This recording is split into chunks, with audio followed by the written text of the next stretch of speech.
John chapter 11. Now a certain man was sick, named Lazarus, of Bethany, the town of Mary and her sister Martha. It was that Mary which anointed the Lord with ointment, and wiped his feet with her hair, whose brother Lazarus was sick. Therefore his sisters sent unto him, saying, Lord, behold, he whom thou lovest is sick. When Jesus heard that, he said, This sickness is not unto death, but for the glory of God, that the Son of God might be glorified thereby. Now Jesus loved Martha and her sister and Lazarus. When he had heard therefore that he was sick, he abode 2 days still in the same place where he was. Then after that saith he to his disciples, Let us go into Judea again. His disciples say unto him, Master, the Jews of late sought to stone thee, and goest thou thither again? Jesus answered, Are there not 12 hours in the day? If any man walk in the day, he stumbleth not, because he seeth the light of this world. But if a man walk in the night, he stumbleth, because there is no light in him. These things said he, and after that he saith unto them, Our friend Lazarus sleepeth, but I go, that I may awake him out of sleep. Then said he his disciples, Lord, if he sleep, he shall do well. Howbeit Jesus spake of his death, but they thought he had spoken of taking of rest and sleep. Then said Jesus unto them plainly, Lazarus is dead, and I am glad for your sakes that I was not there, to the intent ye may believe. Nevertheless, let us go unto him. Then said Thomas, which is called Didymus, unto his fellow disciples, Let us also go, that we may die with him. Then when Jesus came, he found that he had lain in the grave for 4 days already. Now Bethany was nigh unto Jerusalem, about 15 furlongs off, and many of the Jews came to Martha and Mary to comfort them concerning their brother. Then Martha, as soon as she heard that Jesus was coming, went and met him, but Mary still sat still in the house. Then said Martha unto Jesus, Lord, if thou hadst been here, my brother had not died. But I know that even now whatsoever thou wilt ask of God, God will give it thee. Jesus saith unto her, Thy brother shall rise again. Martha saith unto him, I know that he shall rise again in the resurrection at the last day. Jesus said unto her, I am the resurrection and the life. He that believeth in me, though he were dead, yet shall he live. And whosoever liveth and believeth in me shall never die. Believest thou this? She saith unto him, Yea, Lord, I believe that thou art the Christ, the Son of God, which should come into the world. And when she had so said, she went her way, and called Mary her sister secretly, saying, The Master is come, and calleth for thee.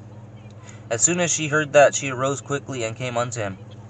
Now Jesus was not yet come into the town, but was in that place where Martha met him. The Jews then which were with her in the house, and comforted her, when they saw Mary, that she rose up hastily, and went out, followed her, saying, She goeth unto the grave to weep there.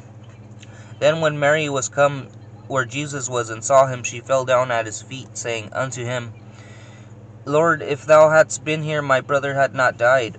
When Jesus therefore saw her weeping, and the Jews also weeping which came with her, he groaned in the spirit, and was troubled, and said, Where have ye laid him? They said unto him, Lord, come and see. Jesus wept. Then said the Jews, Behold how he loved him. And some of them said, Could not this man which opened the eyes of the blind have caused that even this man should not have died? Jesus therefore, again groaning in himself, cometh to the grave.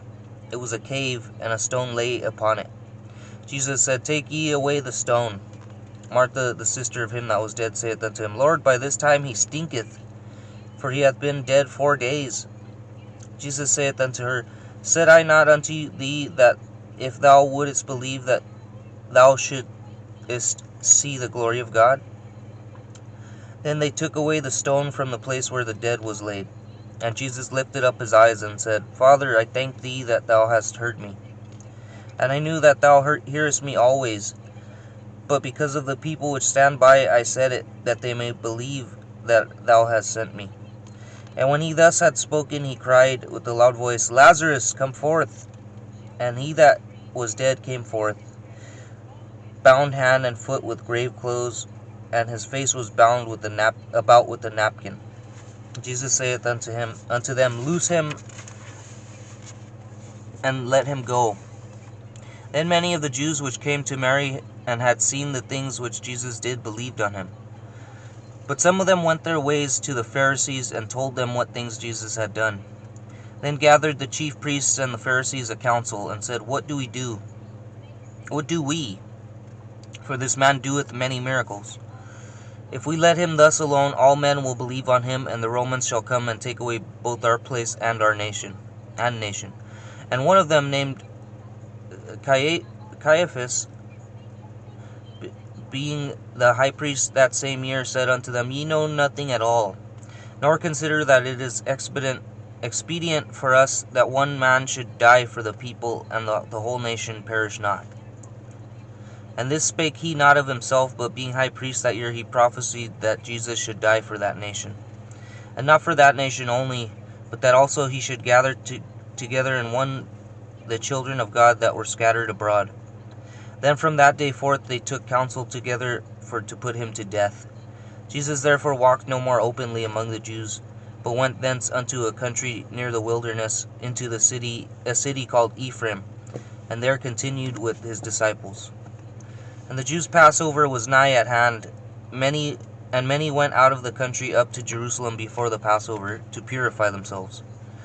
Then sought they for Jesus, and spake among themselves, as they stood in the temple, What think ye? What think ye, that he will not come to the feast? Now both the chief priests and the Pharisees had given a commandment, that if any man knew where he were, he should show it, that they might take him.